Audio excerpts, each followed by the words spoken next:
Today, we talk about an 8 Tray Crip gangster who was involved with countless murders and acts of violence. At the age of 13, he beat up and stomped out one of his victims for 20 minutes. It was so violent the victim was in a coma and permanently left the man's face disfigured. A newspaper article said this can only be the work of a monster. Let's get into the story of Monster Kody Scott. Monster Kody did an interview, and he said that he brought somebody's arm. He brought somebody's arm back to a meeting, and that was Jay Blake's arm. You mean to tell me that story is real? Yes, that was Jay Blake's arm. It was real. He did bring an arm back. They chopped him up and put him in front of Jefferson High School. They couldn't even open his casket, sir. In that day, it was 3 funerals. When I seen that interview that he did, and he just like had no remorse, you know. A lot of people thought that when he wrote that in his book, he was exaggerating. No, it was true. It was true.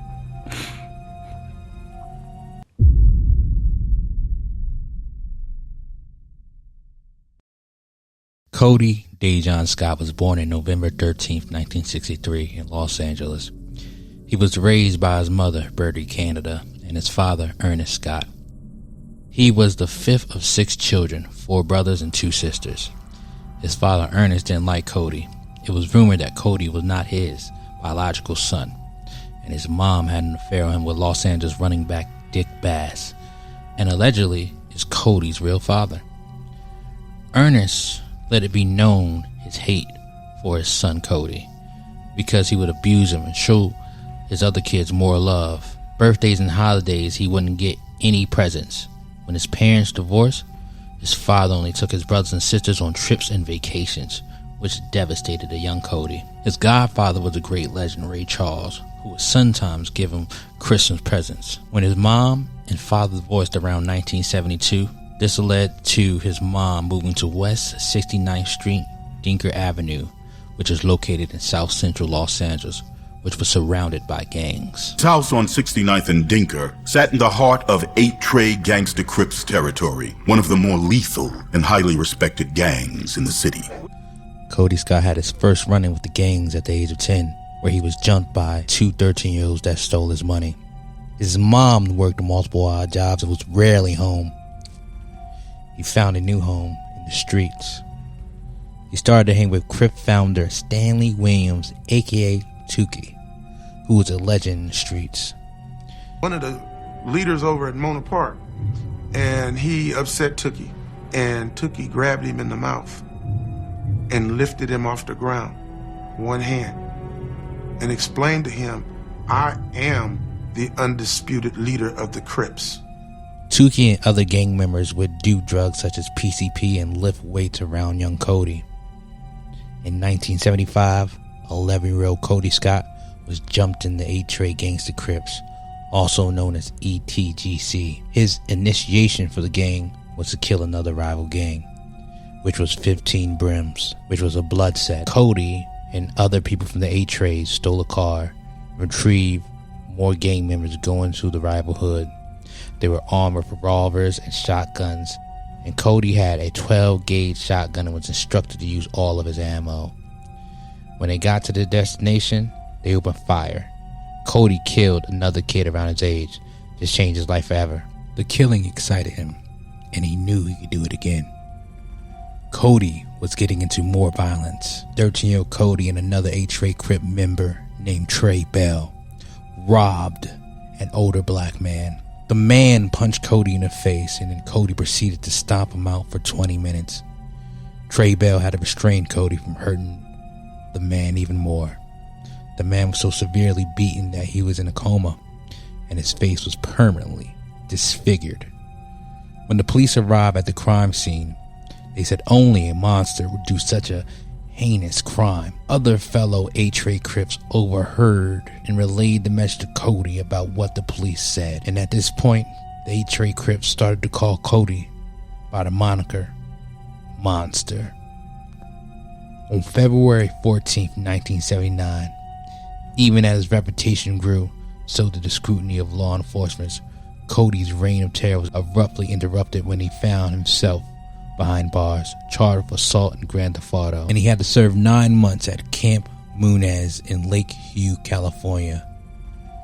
While incarcerated, tension simmered on the streets between the Eight Tray Gangster Crips and the Rolling 60 Crips. Upon his release, Kody found himself deeply entrenched in the conflict against the Rolling 60s, unleashing terror upon their ranks. However, fate took a dark turn in the cusp of New Year's Eve in 1980. 3 women seemingly betrayed Kody, luring him into a trap at an unsuspecting location.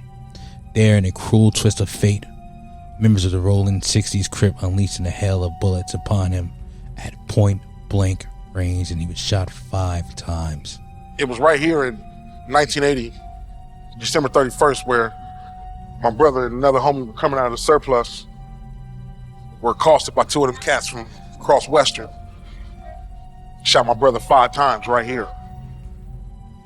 As Kody strolled towards the entrance of the surplus store, 3 members of a rival gang, the Rolling 60s, approached and fired shots hitting his stomach, back, and limbs from point-blank range. Kody was riddled with bullets and was rushed to the hospital. Kody's life hung in the balance and met with callous indifference from law enforcement, who muttered chilling remarks at the hospital about his fate, saying that they should have let him die and stopped working on him. Meanwhile, Kody's younger brother, Kashan, gripped by a volatile mix of fury and sorrow, sought vengeance. And Kashan unleashed a storm of retaliation and orchestrated a series of brazen drive-by shootings in the heart of the Rolling 60s territory. Tragically, a teenage bystander was caught in the crossfire and was murdered. As Kody fought for survival in the hospital, the threat to his life persisted. A member of the Rolling 60s Crip was determined to finish the job and kill Kody. Yet in a stroke of fortune and swift intervention, a village nurse was able to stop him from entering Kody's room. After 7 weeks of recovery, Kody Scott slowly regained his strength. Yet the streets still held their grip on him. On a routine trip to the grocery store with his mother, he found himself face to face with a rival gang member.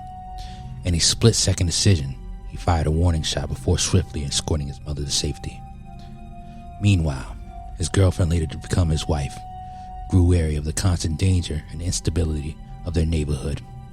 She yearned for a safer, more promising future for their family, and made it clear that she was prepared to leave, with or without him. Moved by her determination, Kody made a difficult decision to leave the streets behind. Settling into a suburban life, Kody endeavored to leave his past behind and embrace a new beginning. He secured a job at a college and began to envision a future free from the violence and the chaos of gang life. However, the lure of the streets proved too strong, pulling him back into their grasp. During this time, a harrowing incident stands out. Kody and his associates perpetrated a brutal attack on a rival gang member, leaving him mutilated and discarded at Jefferson Davis High School, cut his arm off, and he celebrated. This chilling account is corroborated by Lisa Burke McKnight. A witness to the neighborhood turmoil sheds light on the brutality that defied Kody's world. Monster Kody did an interview, and he said that he brought somebody's arm. He brought somebody's arm back to a meeting, and that was Jay Blake's arm. You mean to tell me that story is real? Yes, that was Jay Blake's arm. It was real. He did bring an arm back. They chopped him up and put him in front of Jefferson High School. They couldn't even open his casket, sir. In that day, it was 3 funerals. when I seen that interview that he did, and he just like had no remorse, you know. Despite his efforts to break free from the cycle of violence, Kody's encounter with the law enforcement escalated, resulting in frequent arrests. In 1991, he was convicted of grand theft auto. While incarcerated, he started to be haunted with the things he did, and he started to write. And this would change his life forever, for good and the bad. While in prison, Kody Scott changed his name to Sanyika Shakur and joined the Republic of New Africa, and had a new outlook of his life. He wanted to write about his life to show how the streets can be deadly and how he was a byproduct of his environment. When he finished his book, he gave his book to his brother. His brother travels to New York to find a publisher. The book was so intriguing that it was a bidding war on who would publish it. The book came out May 1993 and was a national bestseller. It gave him critical acclaim from extensive news publications like New York Times. Los Angeles Times called him a walking, stalking, incarcerated end product of America's assault on the black psyche. The New York Times praised the book as a raw and frightening portrait of gang life. Now he subdued the literary world with a memoir that some have compared to the autobiography of Malcolm X and Eldridge Cleaver's Soul on Ice. He is handsome, bright, and articulate, but he won't be making the rounds of the talk shows or book parties. Back up, arm on the door. Face the wall over here. He is presently occupied at the Pelican Bay State Prison, the Devil's Island of the California penal system, where he's serving a 7-year sentence for robbery and assault, indisposed to all but carefully screened guests. It was also rumored that movie studios wanted to turn his book into a movie. Even celebrities such as Tupac were big fans and spoke for Sanyika. Sanyika, what's up? You got two Claire. Hey, I got the message you was trying to send, but they had me on the Hannibal Lecter trip. Yeah, I was wondering what happened, because they do that to me too when I was up in there. Yeah, I heard. The book was also made him a street legend. He was released from prison in 1995, and when he first came out, he tried to convince other gangbangers to revert their ways to something more positive, and also teach them about African American culture and history.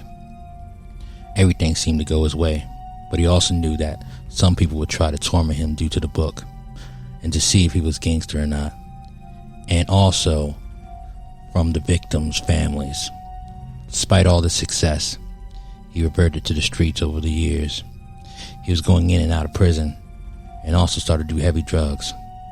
On June 6, 2021, Sanyika was found dead in a homeless encampment in Oceanside, California. The cause of death was a stroke. He was 57 years old when he passed away. To this day, this book is still read around the world and gives an understanding of street life and gangbanging. I hope you enjoyed this doc. Please make sure you click the notification button and like button and subscribe. Stay blessed and peace.